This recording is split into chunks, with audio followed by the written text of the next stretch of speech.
आप सभी को नमस्कार। अभी सिर्फ वैसे ही मामले स्थानांतरण के लिए जा रहे हैं जो असाध्य रोग से ग्रसित हों या विशेष परिस्थिति में। सामान्यतः हम लोग जो सक्षमता परीक्षा की जो शेष जो परीक्षाएं रह गई हैं वो जब पूरा हो जाएंगी तभी हम लोग लागू करेंगे जो उदार नीति हमने कहा है। अभी जो खास करके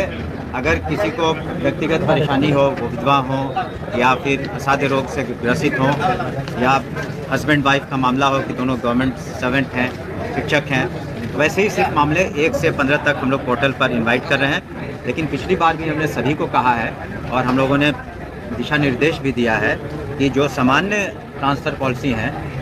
जिसके बारे में हम लोगों ने कहा भी है कि सभी लोग ज़िले के अंदर ही होंगे, लेकिन डिटेल्स उसका पुनः हम लोग जब शेष परीक्षाएं सक्षमता की हो जाएंगी तो उसके बाद हम लोग बीपीएससी हो या सक्षमता परीक्षा से जो पास हुए और जो नियोजित शिक्षक हो जाएंगे, विशिष्ट शिक्षक हो जाएंगे, तो उसके बाद दावर समीक्षा कर रहे हैं। अगर जहां सही है तो निश्चित रूप से, और जहां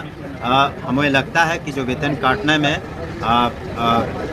सही रूप से निर्णय नहीं लिया गया है, निश्चित रूप से जो निर्णय लिए जाते हैं उसकी पुनः समीक्षा का अधिकार हमें है, तो पुनः समीक्षा करके हम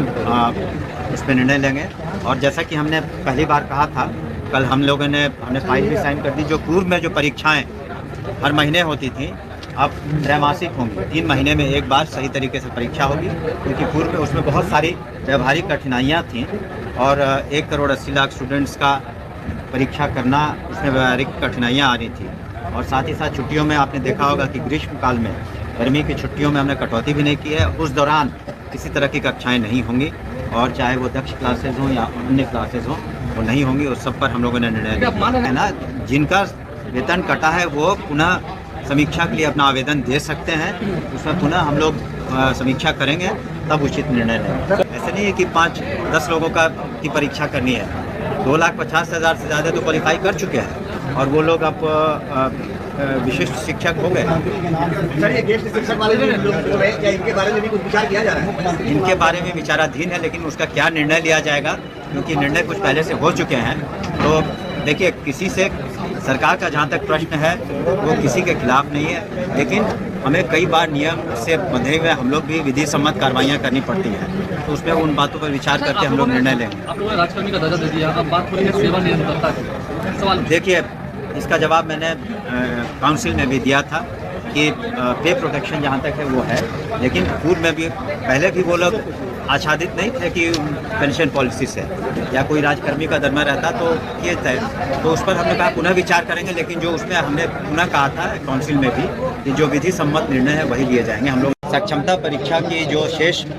जो परीक्षाएं रह गई हैं वो जब पूरा हो जाएंगी तभी हम लोग लागू करेंगे जो उदार नीति हमने कहा है। अभी जो खास करके अगर किसी को व्यक्तिगत परेशानी हो, वो विधवा हो या फिर असाध्य रोग से ग्रसित हो या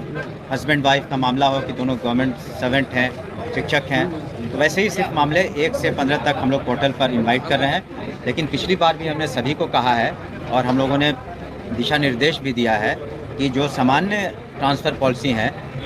जिसके बारे में हम लोगों ने कहा भी है कि सभी लोग ज़िले के अंदर ही होंगे, लेकिन डिटेल्स उसका पुनः हम लोग जब शेष परीक्षाएं सक्षमता की हो जाएंगी तो उसके बाद हम लोग बीपीएससी हो या सक्षमता परीक्षा से जो पास हुए और जो नियोजित शिक्षक हो जाएंगे, विशिष्ट शिक्षक हो जाएंगे, तो उसके बाद कई शिक्षकों के वेतन भी काटे